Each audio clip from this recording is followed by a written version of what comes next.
Hey, what's up guys? In this video, we're gonna be talking the differences in a wide-angle lens and a telephoto lens and what landscape photographers should know about your lens selection and how these two lenses really impact your photography, how important they are to your shots, right after this.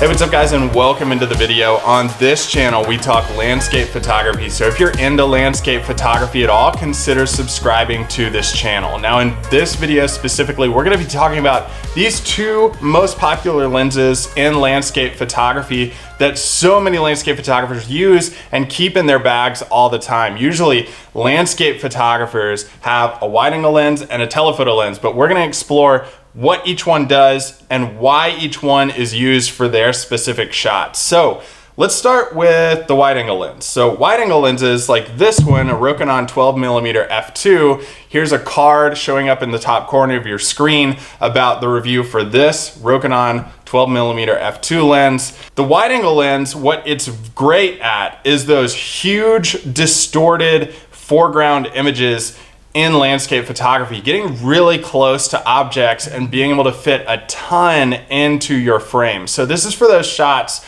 that are composed of huge foregrounds. What a wide-angle lens does is it elongates distances from different objects in your images. So let's break down this image that I showed you. This is actually from Arizona. So we have a cholla cactus in the foreground, and in the background you have the walls to these canyons that you can actually hike into.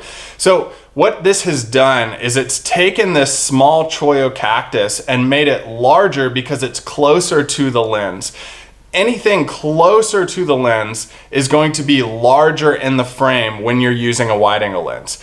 Anything in the background is going to appear much smaller than it actually is based on the lens distortion that the wide-angle lens has. This is huge for landscape photographers because you can create those compositions that are distorted and have huge anchor points in the foreground of your images. You can even get wide angle foregrounds on the sides of your image, on the bottom of your image, and you just get really close to these things and have it stretched and distorted on the edges of your lens. I like getting really close to the ground and having my foreground element get like really close to my lens and having it distorted and larger than everything else. Having that strong anchor point within the frame is what I love about using a wide-angle lens, especially on portrait profiles, not landscape, but portrait type images, is having that large foreground in the bottom. Or if I am shooting landscape, I like having stuff elongated and stretched, especially lines and rocks stretched on the sides of this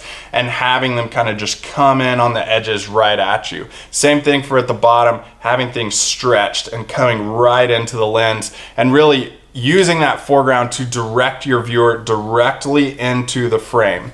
So let's take the other lens. If this one distorts, elongates distances, makes things closer to the lens larger, makes things further away smaller, let's use the telephoto lens. This is a Sony 70-200 f4. Both of these lenses are linked below in the video description.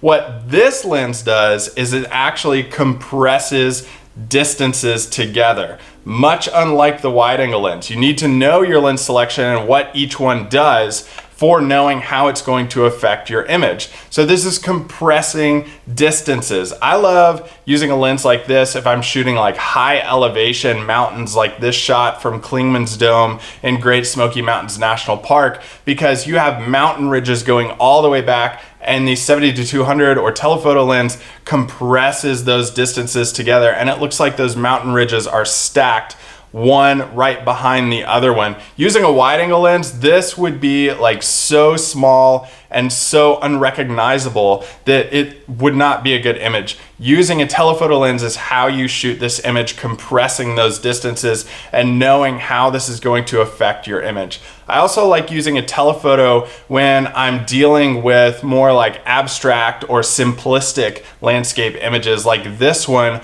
of a few trees in front of a moving river. I get contrast of the movement of the water and the stillness of the trees, but I'm again compressing those distances, making that distance between these two objects smaller and making them much more on the similar plane as they are in distance in my frame. So knowing how to use a telephoto lens has been huge for my landscape photographer. Look, honestly, when I started out in landscape photography, I didn't understand this concept. I used to shoot everything with a wide angle lens, and honestly, I missed a ton of shots by not using my telephoto lens. So I always stress to photographers the importance of using a telephoto lens and knowing how it is artistically going to impact and construct your composition. So always keep these two things in mind when you're selecting a lens for a shot. Always know this is going to distort distances and make them seem further apart. This is going to compress distances, and that distortion is going to make things seem closer together. Always know these things before you go out and shoot, guys. Lens selection is huge for your landscape photography. So know these, practice with these, and then implement them all the time in the field. Hey guys, if you like this video or you found it useful at all, go ahead and hit that thumbs up. Comment below in the video description what wide angle lens or telephoto lens you're using. And also, continuing watching is always an option too. You can watch this video that's showing up on your screen as the best option for you as a YouTube viewer based on your search terms in the photography category.